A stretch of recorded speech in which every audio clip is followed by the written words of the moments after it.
কখনো ছেড়ে যাবে না তো? তুমি থেকে যেও, আমার আর কাউকে লাগবে না। তুমি যদি চাও তোমার জন্য আমি আমার ফ্যামিলিকে ছেড়ে দিব। যদি কখনো ছেড়ে যাও তাহলে খুব একা হয়ে যাব। ধর এসব বলবা না তো, আমার একদম ভাল লাগে না এসব, অনেক রাগ লাগে কিন্তু। ঠিক আছে, কখনো বলবো না। হ্যালো।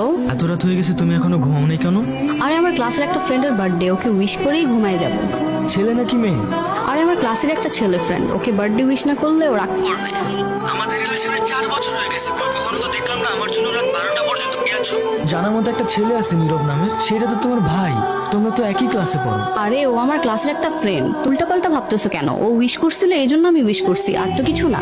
আচ্ছা ঠিক আছে, উইশ করা শেষ হলে তাড়াতাড়ি ঘুমায় পড়ো। আচ্ছা ঠিক আছে, আল্লাহ হাফেজ। কালকে তোমাদের ক্লাসে কার বার্থডে ছিল? আমার ফ্রেন্ড রায়হানের তুমি ঐশীর কি হও? Best friend.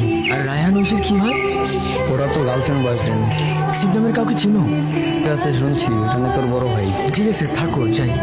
আমি তোমাকে মন থেকে অনেক ভালোবাসি, কিন্তু কিন্তু তুমি এতটা নিচু হবে কখনো আশা করি নাই। কি কমতি ছিল আমার? তুমি তোমার ক্লাসমেটের সাথে রিলেশনে যাবে, তুমি কি করে ভাবলে আমি জানো? আমার চোখের প্রতিটা ফোঁটা পানি তোমার জীবন একসময় কাল হয়ে দাঁড়াবে। আমার ভুল হয়ে গেছে, আমি এমনটা করতে চাইনি, প্লিজ বিশ্বাস করো আমাকে একটু। কে আমি আমার লাইফে আর কখনো রাখতে চাই না। আজকে থেকে তুমি আমার লাইফে মৃত।